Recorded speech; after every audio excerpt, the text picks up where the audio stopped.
آج کے دور میں عراق کے جو بدترین حالات ہیں اس کا ذمہ دار جس شخص کو ٹھہرایا جاتا ہے وہ شخص ہے صدام حسین۔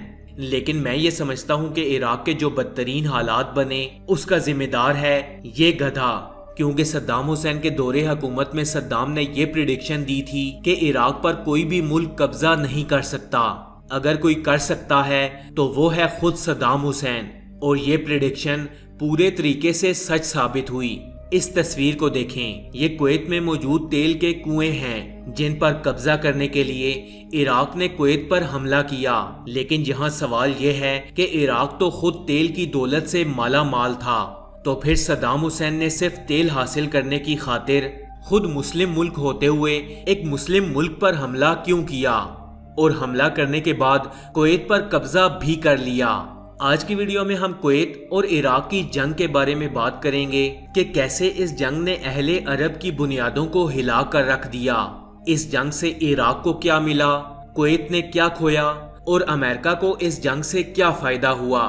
تو ویڈیو کو لاسٹ تک دیکھیے گا تاکہ آپ کو یہ انفارمیشن مس نہ کر دیں۔ میں ہوں یاسین اور آپ دیکھ رہے ہیں سٹوری فیکٹس۔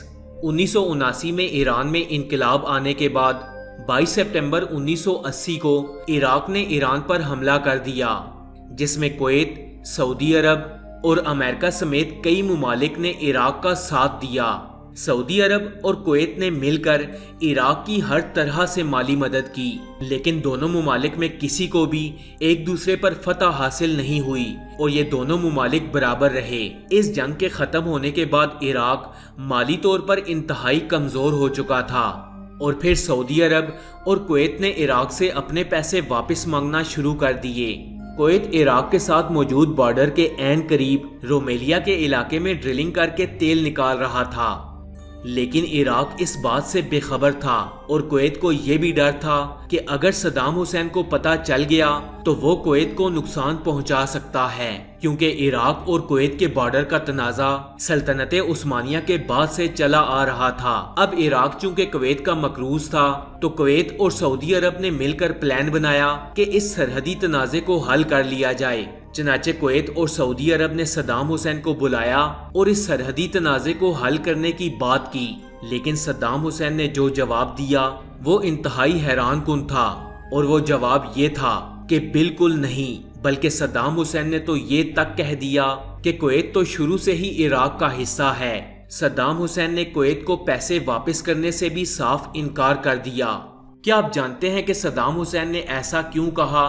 دراصل آٹم امپائر کے دور میں کویت آٹم امپائر کا حصہ نہیں تھا، لیکن اس کے ساتھ موجود بصرہ آٹم امپائر کا حصہ تھا۔ اب مسئلہ یہ تھا کہ عراق کے ساتھ موجود بارڈر بصرہ کے علاقے کے ساتھ جڑا تھا۔ 1932 تک کویت پر برطانیہ کا قبضہ تھا، اور پھر اسی سال یعنی 1932 میں برطانیہ نے کویت کو آزاد کر دیا، لیکن عراق نے کویت کو کبھی بھی ایک ملک کی حیثیت نہیں دی۔ اب آتے ہیں واپس اپنے ٹاپک کی طرف۔ کویت نے عراق کو سبق سکھانے کے لیے اپنا تیل عالمی منڈی میں ضرورت سے زیادہ ایکسپورٹ کرنا شروع کر دیا، جس کا نتیجہ یہ نکلا کہ تیل کی قیمتوں میں انتہائی گراوٹ آ گئی، جس کا سب سے زیادہ نقصان عراق کو ہونے لگا۔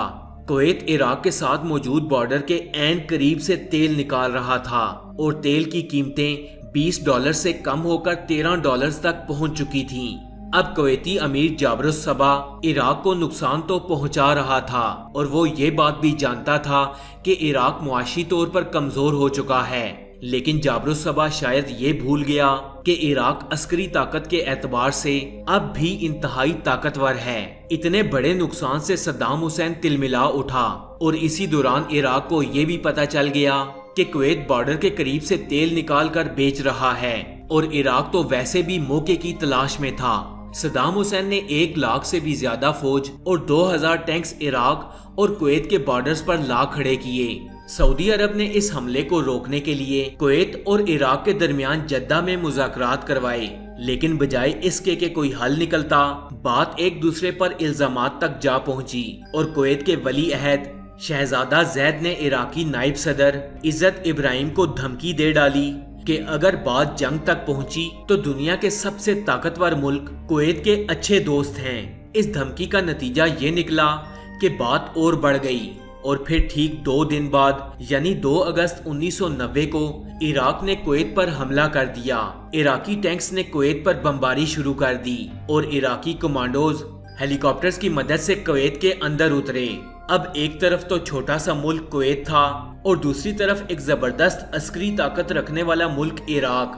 کویتی امیر اپنی فیملی سمیت سعودی عرب بھاگ گیا اور اس طرح اس کی جان بچ گئی۔ عراق نے صرف 2 دن کے اندر پورے کویت پر قبضہ کر لیا۔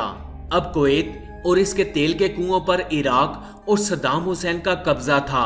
امریکہ ایک کونے میں بیٹھا اس ساری صورتحال کو باریکی سے دیکھ رہا تھا اور وہ یہ جان چکا تھا کہ جلد ہی پورے مڈل ایسٹ کے تیل پر صدام حسین کا قبضہ ہوگا اور پھر وہ جیسے چاہے گا ویسے اپنا تیل بیچے گا۔ چنانچہ امریکہ ایکٹیو ہوا اور اقوام متحدہ نے صدام حسین پر معاشی پابندیاں لگاتے ہوئے ایک قرارداد پیش کی جس کے مطابق عراق کو 15 جنوری 1991 تک کویت سے اپنی پوری فوج نکالنے کا حکم دیا اور کہا کہ اگر عراق نے کویت کو خالی نہ کیا تو عراق سخت نتائج کے لیے تیار رہے۔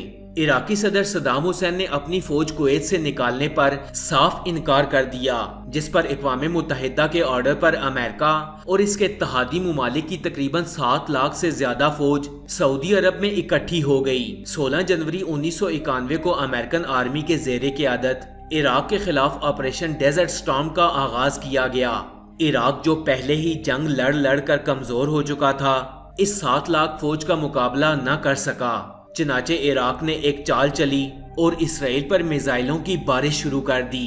اسرائیل کا شہر تل ابیب دھوئیں کے بادلوں میں اڑنے لگا۔ صدام حسین چاہتا تھا کہ اسرائیل اس جنگ میں کود پڑے اور پھر سب عرب ممالک ایک بار پھر سے ایک ہو جائیں گے، جیسے عرب اسرائیل جنگ میں ایک ہوئے تھے، اور عراق کو عرب ممالک کی حمایت حاصل ہو جائے گی۔ لیکن ایسا نہ ہوا۔ امریکہ صدام حسین کی یہ چال سمجھ چکا تھا اور اس نے اسرائیل پر دباؤ ڈالا کہ اسرائیل اس کا کوئی جواب نہیں دے گا، لہٰذا صدام حسین کی یہ چال پوری طرح سے ناکام ہو گئی اور پھر فائنلی صدام حسین نے 15 فروری کو اپنی فوج کو سعودی عرب پر اٹیک کرنے کا آرڈر دیا، لیکن سعودی عرب میں موجود امریکن فوج نے یہ حملہ بھی ناکام بنا دیا، جس میں عراق کے ہزاروں سولجرز مارے گئے۔ 28 فروری 1991 کو صدام حسین نے اپنی فوج کو پیچھے ہٹنے کا حکم دیا، لیکن پھر بھی امریکن فوج نے عراق پر حملے جاری رکھے۔ کویت اور عراق کے درمیان موجود ہائی وے پر امریکہ نے اچھی خاصی بمباری کی اور اس ہائی وے کو آج بھی موت کا ہائی وے کہا جاتا ہے۔ صدام حسین نے آخری چال چلی اور کویت کی ریفائنریز کو آگ لگا دی اور ان کے قریب لینڈ مائنز کو بچھا دیا۔ آئل کے کنووں کو لگی یہ آگ تقریباً 5 سے 6 مہینے تک جلتی رہی، لیکن اس پر قابو نہ پایا جا سکا، جس سے کویت کو تقریباً $20 بلین کا نقصان ہوا۔ اس جنگ کے بعد امریکن صدر HW بش نے صدام حسین کے خلاف کوئی کارروائی بھی نہ کی۔ اگر یہ چاہتا تو صدام حسین کا تختہ پلٹ سکتا تھا۔ اس جنگ کے بعد بھی کئی سالوں تک صدام حسین نے عراق پر حکمرانی کی۔ جیسا کہ میں نے شروع میں بتایا تھا کہ دور حاضر میں عراق کے خراب حالات کا ذمہ دار ہے یہ گدھا، جس نے صدام حسین کے خلاف چالیں چلیں اور تیل کے کنووں پر قبضہ کرنے کی خاطر صدام حسین کو پھانسی کے تختے پر پہنچایا، جس پر میں آلریڈی ایک تفصیلی ویڈیو بنا چکا ہوں۔